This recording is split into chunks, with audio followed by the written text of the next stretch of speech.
ওম শান্তি। আজ 10ই আগস্ট 2024-এর বাবার অমূল্য প্রাত্যমূল্য শুনব। আজকের মুরলিতে বাবা বলেন, মিঠে মিঠে বাচ্চে, এখন তোমাদের সমস্ত আশা পূর্ণ হচ্ছে, পেট ভরে যাচ্ছে। বাবা এসেছেন তোমাদের তৃপ্ত আত্মা করতে। আজকের মুরলির প্রশ্ন, তোমরা বাচ্চারা এখন ভক্তি তো করো না, কিন্তু অবশ্যই ভক্ত তোমরা কিভাবে? উত্তর, যতক্ষণ পর্যন্ত দেহ অভিমান রয়েছে ততক্ষণ তোমরা হলে ভক্ত। তোমরা জ্ঞানী হওয়ার জন্য পড়াশোনা করছো। যখন পরীক্ষায় পাশ করবে, কর্মাতীত হয়ে যাবে, তখন সম্পূর্ণ জ্ঞানী বলা হবে। এরপর পড়াশোনা করার দরকার হবে না। ওম শান্তি। ভক্ত আর ভগবান দুটো জিনিস হলো, তাই না? বাচ্চারা আর বাবা। ভক্ত অনেক অনেক রয়েছে, ভগবান হলেন এক। বাচ্চারা, তোমাদের কাছে খুব সহজ ব্যাপার বলে মনে হয়। আত্মারা শরীরের দ্বারা ভক্তি করে কেন? ভগবান বাবার সাথে মিলিত হওয়ার জন্য। তোমরা ভক্তরা এখন ড্রামাকে বুঝে গেছো। যখন সম্পূর্ণ জ্ঞানীতে পরিণত হবে তো এখানে থাকবে না। স্কুলে পড়ার পরে পরীক্ষায় পাশ করে গেলে অন্য শ্রেণীতে চলে যাবে। এখন ভগবান তোমাদের পড়াচ্ছেন। জ্ঞানীর তো পড়াশোনা করার দরকার থাকে না, ভক্তদের ভগবান পড়াচ্ছেন। তোমরা জানো আমরা আত্মারা ভক্তি করতাম, এখন ভক্তি থেকে বেরিয়ে জ্ঞানে কিভাবে যাবে এটা বাবা শেখাচ্ছেন। এখন তোমরা ভক্তি করো না, কিন্তু দেহ অভিমানে তো এসে যাও, তাই না? তোমরা এটাও বোঝো যে ওই ভক্তরা তো ভগবানকেও জানে না। নিজেরাই বলে আমি জানি না। আমরাও জানতাম না ভগবান কে। ভগবানকে আমরা মূর্তির মধ্যে খুঁজতাম। নিজেকে দেহ জানতাম, তাই দেহের মধ্যেই খুঁজতাম। প্রত্যেকটি মূর্তি দেহধারী, তার মধ্যে ভগবানকে খুঁজতাম। ভগবান যে নিরাকার, তার শরীর নেই, গীতাতে শুনেছি। ভগবান নিজ মায়া বলে নিজেকে সৃষ্টি করেন, নিজেই তিনি তার পরিচয় দেন। কিন্তু এই কথা শুনেও কখনো চিন্তন চলেনি মনে। কেন এই কথাটা বলেছেন? তার নিজের কোনো শরীর নেই, তাই তিনি নিজের মায়া বলে নিজেকে শ্রীকৃষ্ণের অন্তিম জন্মের অন্তিম শরীরে প্রবেশ করিয়ে নিজেকে সৃষ্টি করেন এবং নিজেই পরিচয় দেন, নিরাকার শিবহম শিবহম, নির্বিকারম শিবহম শিবহম, প্রকাশ স্বরূপম শিবহম শিবহম। তিনি তার পরিচয় দেন, তারপরেই আমরা তাকে চিনতে পারি। তো ভগবান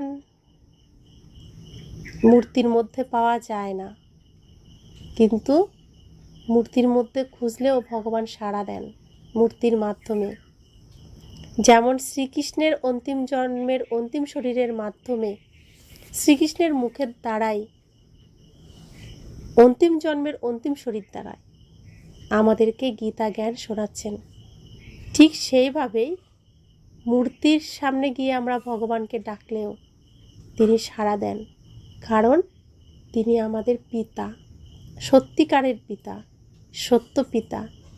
তিনি বাচ্চাদের কষ্ট সহ্য করতে পারেন না, তাই তিনি সাড়া দেন, আমাদের মনস্কামনা পূর্ণ করেন।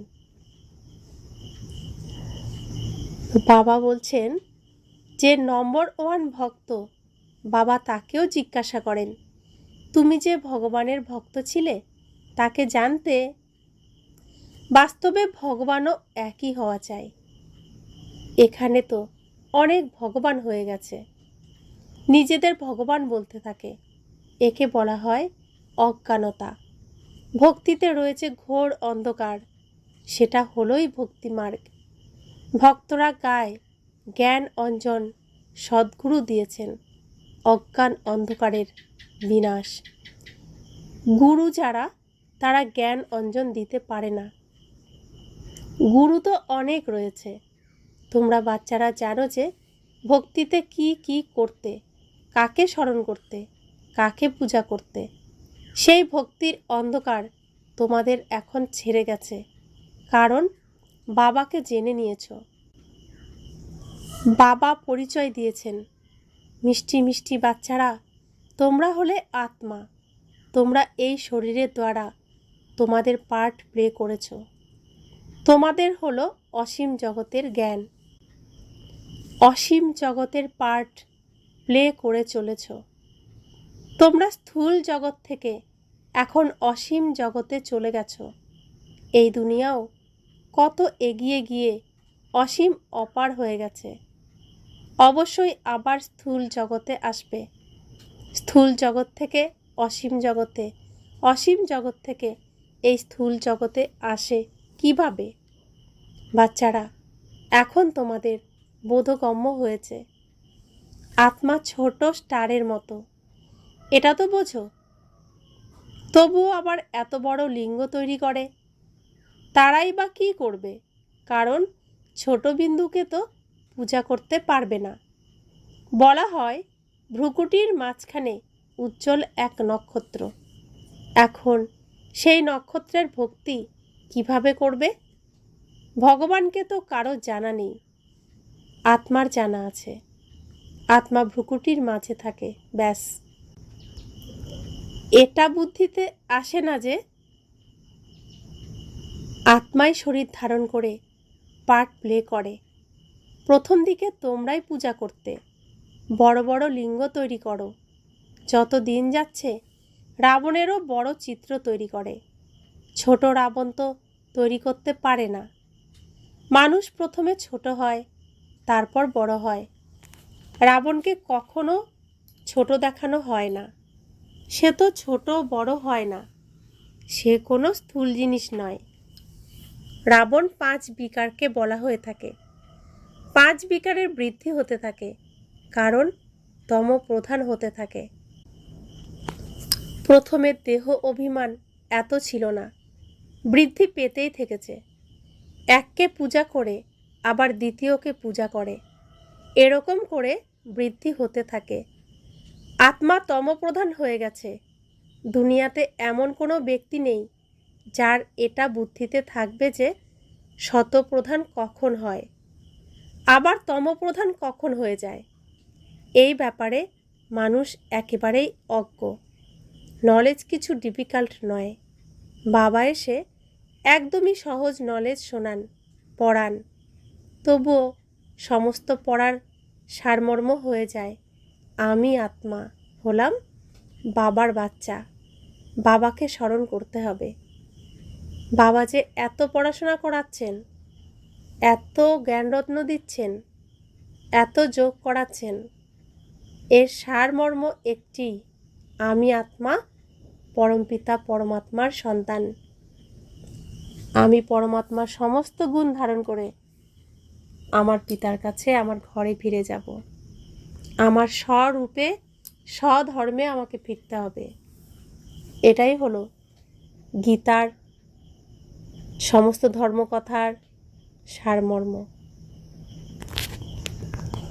এটাও প্রসিদ্ধ আছে, কোটির মধ্যে কেউ কত সামান্য বের হয়। কোটির মধ্যে কেউ কেউ যথার্থভাবে জানে। কাকে? বাবাকে। বলে বাবা কখনো ওই রকম কি হতে পারে? নিজের বাবাকে তো সকলেই জানে, বাবাকে কেন ভুলে গেছো? এর নামই হলো ভুল ভুলাইয়ার খেলা। এক হয় স্থূল জগতের পিতা, দ্বিতীয় হলো অসীম জগতের পিতা। দুজন বাবার থেকে উত্তরাধিকার প্রাপ্ত হয়। স্থূল জগতের পিতার থেকে সামান্য উত্তরাধিকার প্রাপ্ত হয়। যত দিন যাচ্ছে একদম সামান্য হতে থাকছে, যেন কিছুই নেই। যতক্ষণ পর্যন্ত অসীম জগতের পিতা না আসেন তো পেটই যেন ভরে না, পেট একেবারেই খালি হয়ে যায়। বাবা এসে পেট ভরান। প্রত্যেক ব্যাপারে পেট এত ভরিয়ে দেন যে বাচ্চারা তোমাদের আর কোনো জিনিসের দরকারই নেই, সব আশা পূর্ণ করে দেন, তৃপ্ত আত্মা হয়ে যায়। যেমন ব্রাহ্মণদের খাওয়ালে আত্মা তৃপ্ত হয়ে যায়, আর এ হলো অসীম জগতের তৃপ্তি। কত পার্থক্য দেখো, আত্মার স্থূল জগতের তৃপ্তি আর অসীম জগতের তৃপ্তির মধ্যে পার্থক্য কত দেখো। বাবাকে জানলেই তৃপ্তি হয়ে যায়, কারণ বাবা স্বর্গের মালিক করেন। তোমরা জানো যে আমরা হলাম অসীম জগতের পিতার সন্তান। বাবাকে সকলে স্মরণ করে, যে যদিও কেউ কেউ বলে এটা হলো নেচার, আমরা ব্রহ্মতে লীন হয়ে যাব। বাবা বলেছেন ব্রহ্মতে কেউই লীন হয় না, এটা তো হলো অনাদি ড্রামা, যা আবর্তিত হতেই থাকে। এতে বিভ্রান্ত হওয়ার কোনো দরকার নেই। 4 যুগের চক্র আবর্তিত হতে থাকে, হুবহু রিপিট হতে থাকে, পুনরাবৃত্তি হতে থাকে। বাবা এক, দুনিয়াও একই। মানুষ কত মাথা খাটায়, মনে করে চাঁদেও দুনিয়া আছে, নক্ষত্রেও দুনিয়া আছে, কত অনুসন্ধান করে, চাঁদেও প্লট নেওয়ার কথা ভাবে। এটা কিভাবে হতে পারে? কাকে পয়সা দেবে? একে বলা হয় সায়েন্সের দম্ভ। এছাড়া তো কিছু নয়, ট্রায়াল করতে থাকে। এটা হলো মায়ার পাম্প, আড়ম্বর। স্বর্গের থেকেও বেশি শো করে দেখায়। স্বর্গকে তো ভুলেই গেছে। স্বর্গে অগাধ ধন ছিল, এক মন্দির থেকেই দেখো কত ধন নিয়ে গেছে। পৃথিবীর সর্বপ্রথম মন্দির দ্রাপর যুগে রাজা বিক্রমাদিত্য তৈরি করেন, গুজরাটের সোমনাথ মন্দির। সেই মন্দির এত ধনরত্নে পরিপূর্ণ ছিল, এত কারুকার্য ছিল, মোহাম্মদ গজনবী 17 বার ওই মন্দির লুট করেছেন। আরও অন্যান্য দস্যুরাও ওই মন্দির বহুবার লুট করেছে। দ্রাপর যুগেই এত সমৃদ্ধ, তাহলে ত্রেতা যুগে কত সমৃদ্ধ, সত্য যুগে আরও কত সমৃদ্ধ। বাবা বলছেন প্রমাণ এগুলোই। ভারতেই এত ধন ছিল, অনেক সম্পদে ভরপুর ছিল, তাই তো ভারতের দিকে সবাই দস্যুরা এসেছিল, লুট করে নিয়ে গেছে। মোহাম্মদ গজনী এসে লুট করে নিয়ে গেছে। অর্ধকল্প তো তোমরা সমর্থ থাকো, চুরি ইত্যাদির কোনো নাম থাকে না, রাবণ রাজ্যই থাকে না। রাবণ রাজ্য শুরু হলো, আর চুরি চামারি, ঝগড়া ইত্যাদি শুরু হয়ে গেল। রাবণের নাম নেয়, এছাড়া রাবণ কেউ নয়। বিকারের প্রবেশ হলো, রাবণের জন্য মানুষ কি কি করে, কত মান্যতা। তোমরাই দশহরা পালন করতে, দেখতে যেতে রাবণকে কিভাবে জ্বালানো হয়, তারপর সোনা লুট করতে যায়। কি জিনিস হলো, ওয়ান্ডার জাগে, বিস্ময় জাগে, আশ্চর্য লাগে। কি হয়ে পড়েছিল, কত পূজা ইত্যাদি করতে, বড় বা বিশেষ কোনো দিন হলে কি কি করতে। ভক্তিমার্গ যেন পুতুল খেলা, সেও কত সময় চলে তোমরা জানো। শুরুতে এত করা হতো না, তারপর বৃদ্ধি পেতে পেতে এখন দেখো কি হাল হয়ে গেছে। এত খরচা করে চিত্র বা মন্দির ইত্যাদি কেন তৈরি করে? এটা হলো ওয়েস্ট অফ মানি, পয়সার অপচয়। মন্দির ইত্যাদি তৈরি করতে লাখ লাখ টাকা খরচ করে। বাবা বসে কত ভালোবাসার সাথে বোঝান। সত্যি আমরা কত অন্ধ, কত বোকা ছিলাম। আমরা শুনতাম বড় বড় বৈষ্ণবরা, সাধুরা বলতেন, এবং প্রচলিতও আছে, প্রত্যেকেই বলতেন পরমাত্মা সব জায়গায় আছেন, সব কিছুর মধ্যে পরমাত্মা আছেন। তাহলে আলাদা করে মন্দির বানানোর কি প্রয়োজন আছে? সব জায়গায় তো পরমাত্মা আছেন, পুজো করার তো কোনো প্রয়োজন নেই। ভগবান যেহেতু রয়েছেন, আলাদা করে পুজো করার কি প্রয়োজন আছে? আমাদের মধ্যে যখন কোনো মানুষ থাকে জীবিত অবস্থায়, তাকে কি আমরা ছবি বানিয়ে দেয়ালে ঝুলিয়ে মালা পরাই, তার সামনে ধূপকাঠি দিই, তাকে পূজা করি? করি না। কিন্তু যখন তিনি শরীর ছেড়ে চলে যান, পৃথিবী ছেড়ে চলে যান, তখন আমরা তার শরীরকে স্মৃতি হিসাবে ছবির মাধ্যমে স্মরণ করি, পূজা করি, ধূপ ধুনা দিই, ফুলের মালা পরাই। তাহলে যখন ভগবান সবার মধ্যেই রয়েছেন, আলাদা করে মন্দির বানিয়ে পুজো করার কোনো প্রয়োজন নেই। এটা শাস্ত্রের কথা অনুযায়ী। তাহলে কোনটা সত্যি? আমাদের সত্য পিতা, পরম পিতা পরমাত্মা স্বয়ং ভগবান, তিনি এসে আমাদের বাবা বসে কত ভালোবাসার সাথে বোঝান। তিনি বলেন, বাচ্চারা, আমি তোমাদের অগাধ ধন দিয়েছি, সে সমস্ত কোথায় হারিয়েছ? আমরা সত্যযুগে যখন এসেছি প্রথম স্টেজে, বাবা আমাদের সমৃদ্ধ ভরপুর করে পাঠিয়েছিলেন। এখন এই নাটকের শেষ সময়ে কিছুই তো আমার কাছে নেই যা বাবা দিয়েছিলেন। বাবা তাই বলছেন, সব কোথায় হারিয়েছ? রাবণ রাজ্যে তোমরা কি থেকে কি হয়ে গেছ, এই ভেবে খুশি হয়ে যেও না যে এই সবই হলো ঈশ্বরের ইচ্ছা। এসব ঈশ্বরের অভিলাষ নয়, এটা তো মায়ার অভিলাষ। এখন তোমাদের ঈশ্বরের রাজ্যভাগ্য প্রাপ্ত হয়, সেখানে তো দুঃখের কোনো ব্যাপার নেই।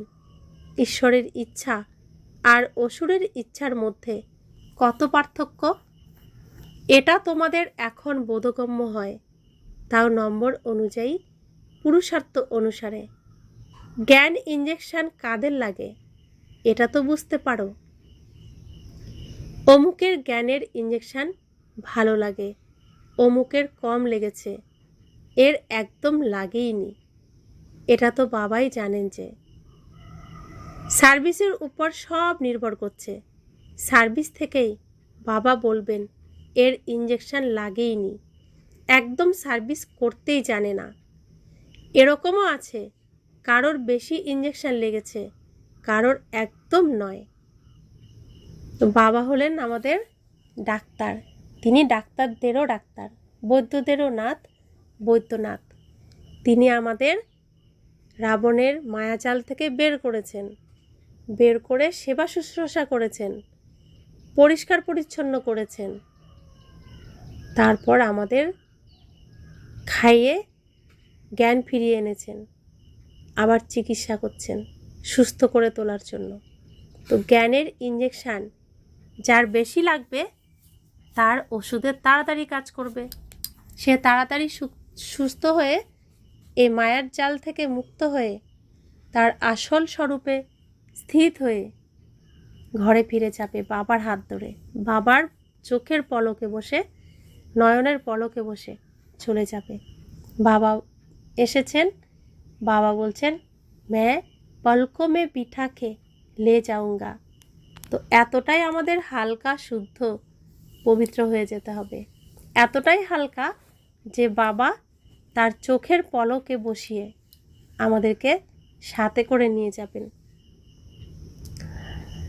বলা হয়ে থাকে, জ্ঞান অঞ্জন সদ্গুরু দেন, অজ্ঞান অন্ধকার বিনাশ। জ্ঞানের সুখের সাগর হলেন পরমপিতা পরমাত্মা, আবার তাকে নুড়ি পাথরে ভাঙা কলসির টুকরোতেও রেখে দেয়। বাচ্চাদের কত সুনিশ্চিত হওয়া চাই, অসীম জগতের পিতা আমাদের অসীম জগতের সুখ দেন।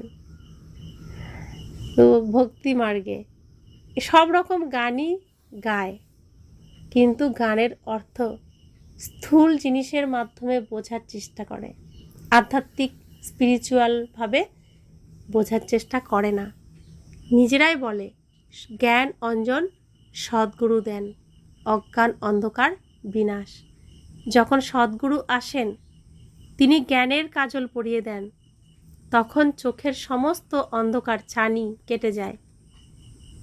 তখন সত্যিকারের সত্যকে, পিতাকে, সত্য ঘটনাকে, সত্যনারায়ণের কথাকে, এই সৃষ্টির সমস্ত রহস্যকে জেনে যায়, আর অন্ধকারের বিনাশ হয়ে যায়।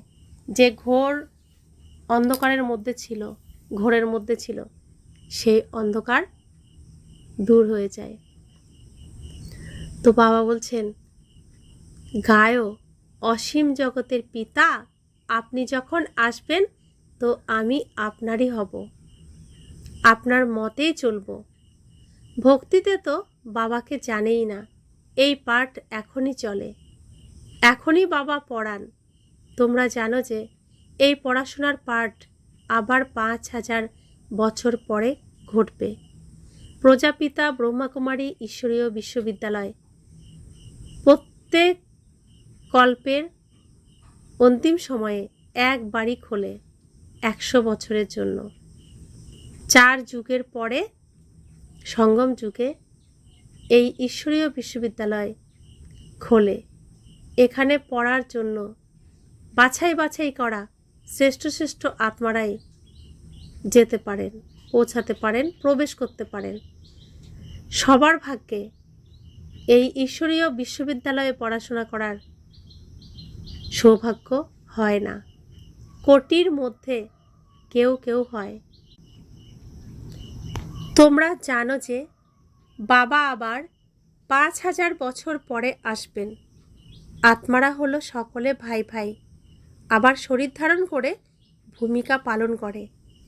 আমরা আসলে প্রত্যেকে আত্মা, আত্মা আত্মা, আমরা ভাই ভাই। অভিনয় করার জন্য আমরা এক এক রকমের ড্রেস পরি, ড্রেসের এক এক রকমের নাম, শরীররূপী ড্রেস, আর সেই শরীরের এক এক রকম নাম দেওয়া হয়, আর সেই রূপে অভিনয় করি। মনুষ্য সৃষ্টিরও বৃদ্ধি হতে থাকে, আত্মাদেরও স্টক আছে যে পরমধামে, ওখান থেকেই সবাই অভিনয় করতে এই স্টেজে আসেন। যত মানুষের স্টক সম্পূর্ণ হবে ততই সেখানে আত্মাদের স্টক হবে। অ্যাক্টার্স একটাও কম বা বেশি হবে না। এসব হলো অসীম জগতের অ্যাক্টার্স, এদের অনাদি পাঠ প্রাপ্ত হয়েছে, এটা বিস্ময়কর। বাচ্চারা, তোমরা এখন কত বুঝদার হয়েছ। বাচ্চারা এখন খুব ভালো হয়ে গেছে, আর অন্ধের মতো যা খুশি তাই শুনলেই করতে থাকে না। বাবা যা বলেন তা মেনে চলার চেষ্টা করে। তো আগে অসুরের দুনিয়ায় ছিল বাদরের মতো, এখন বাবা সব বাচ্চাকে খুব সুন্দর ফরিস্তা বানিয়ে দিয়েছেন। তো বাচ্চারা যত বুঝদার হতে থাকে তত সুন্দর হতে থাকে। এই পঠন পাঠন কত উচ্চ পর্যায়ের। তোমাদের পড়ানোর জন্য হলেন স্বয়ং জ্ঞানের সাগর বাবা, এছাড়া সব হলো ভক্তির সাগর। যেরকম ভক্তির মান্যতা আছে সেরকম জ্ঞানেরও মান্যতা আছে। ভক্তিতে কত মানুষ দান পুণ্য করে ঈশ্বরের নামে, কারণ বেদ শাস্ত্র ইত্যাদি কত বড় বড় তৈরি হয়। এখন বাচ্চারা তোমাদের ভক্তি আর জ্ঞানের পার্থক্য জ্ঞাত হয়েছে। কত বিশাল বুদ্ধির দরকার, কখনো কোনো কিছুতে তোমাদের চোখ যাবে না। তোমরা বলবে, আমরা কি এই কিং কুইন ইত্যাদিকে দেখব? ওদের দেখার কি আছে? তোমাদের মনে এসব নিয়ে কোনো প্রত্যাশা থাকে না। এই সব তো নিঃশেষ হওয়ার। যার কাছে যা আছে সব নিঃশেষ হয়ে যাবে। পেট তো সেই 2টো রুটি চায়, কিন্তু এর জন্য কত পাপ করে। এই সময় দুনিয়াতে আছে পাপ আর পাপ। পেট অনেক পাপ করায়, এ একে অপরের উপর মিথ্যে কলঙ্ক লাগায়। পয়সাও প্রচুর উপার্জন করে, কত পয়সা গোপন করে রাখে। গভর্নমেন্ট কি করতে পারে? কিন্তু কেউ যতই গোপন করুক, গোপন থাকে না। এখন তো ন্যাচারাল ক্যালামিটিসও আসে, প্রাকৃতিক বিপর্যয়ও আসে, যদিও অল্প সময় আর আছে। বাবা বলেন, শরীর নির্বাহের জন্য যা কিছু করো, তার জন্য বাবা নিষেধ করেন না। বাচ্চাদের খুশির পারদ ঊর্ধ্বমুখী থাকা চাই। বাবা আর উত্তরাধিকার স্মরণ থাকে। বাবা তো সমগ্র বিশ্বের মালিক, তোমাদের করে দেন। ধরিত্রী, আকাশ সব নিজের হয়ে যাবে, কোনো সীমা থাকে না। বাচ্চারা জানে আমরা মালিক ছিলাম। ভারত অবিনাশী ভূমি বলা হয়েছে। তাই তোমাদের অর্থাৎ বাচ্চাদের প্রচুর খুশি হওয়া উচিত। এই স্থূল জাগতিক পড়াশোনাতেও খুশি আছে যে, এটা তো অসীম জগতের পড়াশোনা, অসীম জগতের বাবা পড়ান। তো ভগবানের কাছে যে আমরা পড়াশোনা করছি, এই পড়াশোনার মধ্যে সমস্ত সাবজেক্ট এসে যায়। আমরা কত রহস্য জানতে পারি, নিজেকে কত উচ্চ মনে হয়, কত গর্ব আসে, কত গর্ব হয় যে স্বয়ং ভগবান আমাদের পড়াচ্ছেন, এই সৃষ্টির সমস্ত ঘটনা আমাদের জানাচ্ছেন। ভৌগোলিক অবস্থান, ইতিহাস, বিজ্ঞান, অঙ্ক, সমস্ত রকমের সাবজেক্ট এখানে বাবা পড়ান, কিন্তু তার জন্য কোনো ফিজ নেন না। তো এই যে আমাদের পিতা শিক্ষক হয়ে পড়াচ্ছেন, তাও আবার নিঃস্বার্থভাবে, এরকম পিতাকে স্মরণ করা উচিত। বাচ্চারা তো বুঝতে পারবে ওই জড়বাদী ধান্দা ইত্যাদি কি, কিছুই না। আমরা বাবার থেকে কি উত্তরাধিকার প্রাপ্ত করি? কত রাত দিনের পার্থক্য। আমরা তো জড়বস্তু নিয়ে কারবার ইত্যাদি করেও সত্যযুগে গিয়ে মুকুটধারী হব। বাবা এসেছেন পড়াতে, তো বাচ্চাদের খুশি হওয়া উচিত। সে সব কাজকর্মও করতে থাকো, এটা তো বুঝতে পারো এটা হলো পুরানো দুনিয়া। এর বিনাশের জন্য সব প্রস্তুতি চলছে। এমন এমন কাজ করে যে ভয় লাগে, কোথাও না বড় লড়াই লেগে যায়। এই সব ড্রামা অনুযায়ী হওয়ারই। এরকম নয় যে ঈশ্বর করান, ড্রামাতে পূর্ব নির্ধারিত। ঈশ্বর ভগবান আমাদের পিতা, আমাদের বাবা কখনোই কাউকে দুঃখ দেন না। দুঃখ দেওয়ার মতো কোনো কর্ম তিনি শেখান না। তিনি তো সংকল্পেও কাউকে, মনে মনেও কাউকে দুঃখ দিতে নিষেধ করেন, সেটাও পাপ। আমাদের এই শিক্ষা দেন, সংকল্পকে সম্পূর্ণ শুদ্ধ করতে শেখান, সকলের মঙ্গল কামনা করি আত্মা তৈরি করতে শেখান। ড্রামাতে পূর্ব নির্ধারিত সমস্ত কিছুই, আজ নয়তো কাল বিনাশ অবশ্যই হবেই। এখন তোমরা পড়াশোনা করছো, তোমাদের জন্য অবশ্যই নতুন দুনিয়া চাই। এইসব কথা মনে করে খুশি হওয়া উচিত। বাবা এই রথ নিয়ে নিয়েছেন। ব্রহ্মা বাবার কিছুই নেই, ব্রহ্মা বাবার শরীরও এই যজ্ঞে সমর্পিত করে দিয়েছেন, শিব বাবা নিয়ে নিয়েছেন। সব কিছু তিনি ছেড়ে দিয়েছেন। অসীম জগতের বাদশাহী প্রাপ্ত হবে, তো এসব কি করবে? বাবার গানও তৈরি হয়েছে। অল্পের আল্লাহ প্রাপ্তি হয়েছে, তো গদাই গদিতে বসে কি করবে? কম বেশি দিয়ে একদম নিঃশেষ করে দিয়েছেন। শরীরও শিব বাবাকে দিয়ে দিয়েছেন। অহো, আমি তো বিশ্বের মালিক হতে চলেছি, অনেকবার মালিক হয়েছি, কত সহজ। যদি তোমরা নিজের ঘরেও থাকো, নিজেকে আত্মা মনে করে বাবাকে স্মরণ করো। তুমি যেখানেই থাকো, যে পরিস্থিতিতেই থাকো, যেভাবেই থাকো, তুমি নিজেকে আত্মা মনে করো এবং পরমাত্মাকে স্মরণ করো। মন মনাভব হয়ে মনে মনে ভাবো। अच्छा, मीठे मीठे सिकिलधे बच्चों प्रति मात पिता बाप दादा का याद प्यार और गुड मॉर्निंग। रूहानी बाप की रूहानी बच्चों को नमस्ते। हम रूहानी बच्चों की रूहानी मात पिता बाप दादा को याद प्यार, गुड मॉर्निंग और नमस्ते नमस्ते नमस्ते। शुक्रिया बाबा, शुक्रिया बाबा, शुक्रिया। ধারণার জন্য মুখ্য সার। এমনই তৃপ্ত আর বিশাল বুদ্ধি সম্পন্ন হতে হবে যে কোনো কিছুতেই যেন দৃষ্টিপাত না হয়, মনে যেন কোনো প্রত্যাশাই না থাকে, কারণ এই সব কিছুর বিনাশ অবশ্যম্ভাবী। যখন ভগবান প্রাপ্ত হয় তখন আত্মার কি তৃপ্ত হয়ে যায়। আত্মা একদম তৃপ্ত হয়ে যায়, বুদ্ধি বিশাল হয়ে যায়।